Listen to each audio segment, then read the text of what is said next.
Video kali ini kita akan membahas tentang ilmu pesugihan putih Sukma Pinunjul. Menjadi sukses dan hidup berkecukupan merupakan impian setiap manusia. Manusia rela banting tulang untuk meraih itu semua. Caranya juga beragam. Ada yang kerja lembut dan investasi, namun ada pula yang meraihnya dengan jalan pintas, seperti melakukan aksi kriminalitas atau mungkin melakukan hal gaib dan mistis. Dan khusus yang kedua, tidak sedikit manusia yang melakukan berbagai ritual persekutuan dengan setan. Sebut salah satunya adalah pesugihan. Pesugihan dapat diartikan sebagai upaya mendapat kekayaan dengan melakukan perjanjian bersama makhluk gaib. Cara ini tidak hanya ada di Indonesia, melainkan juga terjadi di berbagai belahan dunia lain. Dari wujud atau rupa ilmu pesugihan yang berbeda-beda tersebut, ada beberapa di antaranya yang memang sesat atau menyimpang. Penyimpangan ini terjadi karena si empunya ilmu memilih untuk mendapatkan kekayaan duniawi dengan cara melakukan pemujaan kepada setan. Namun ada juga ilmu pesugihan putih. Ilmu pesugihan putih adalah seperangkat pengetahuan dan praktek spiritual yang dapat membantu Anda mendapatkan kekayaan lebih banyak dalam waktu lebih cepat dari biasanya. Ilmu rahasia terbesar kesuksesan dan kekayaan tanpa tumbal. Ilmu ini merupakan pamungkas dari Mahaguru Rambedunyo, pamungkas dari Mahaguru Gandul Dunyo, pamungkas dari Mahaguru Balung Sugih, pamungkas dari pesugihan putih Kandang Bubrah, pamungkas dari pesugihan putih Ombyang Zimbe, dan lain sebagainya. Ilmu ini tidak pula memakai ritual yang menyesatkan, aman tanpa tumbal, tanpa resiko di keluarga. Proses datangnya kekayaan dengan ilmu pesugihan putih sangat wajar dan masuk akal. Uang tidak akan jatuh ke pangkuan Anda secara tiba-tiba, atau masuk ke rekening Anda tanpa sebab yang dapat diuraikan secara logika. Sebaliknya, kekayaan tersebut mengalir melalui sumber-sumber dan sebab yang normal. Setiap usaha yang digelutinya akan selalu maju sukses. Setiap langkahnya akan selalu dinaungi keberuntungan. Setiap ucapannya akan selalu dipercaya orang lain. Pengamal ilmu ini tidak akan kekurangan sandang dan pangan. Dan ilmu ini juga bisa untuk membuat puluhan piranti kebanjiran rezeki luar biasa. Dan berikut ini adalah petunjuk penggunaan ilmu ini.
Dan berikut ini ada sebuah kisah horor yang berhubungan dengan pesugihan.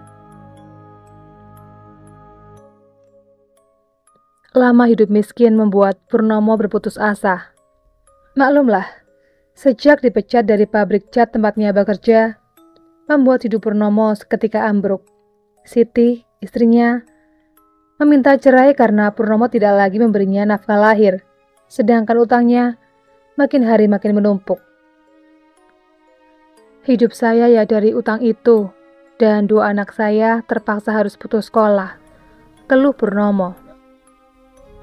Dengan modal ijazah SMP, tidak mudah bagi Purnomo untuk mendapatkan pekerjaan. Banyak perusahaan yang menolaknya bekerja dengan beragam alasan.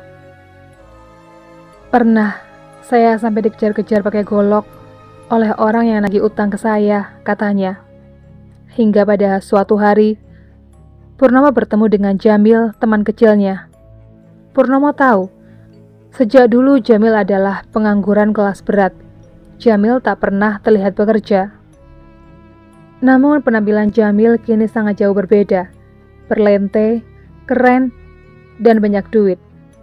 Hal ini pula yang membuat Purnomo penasaran.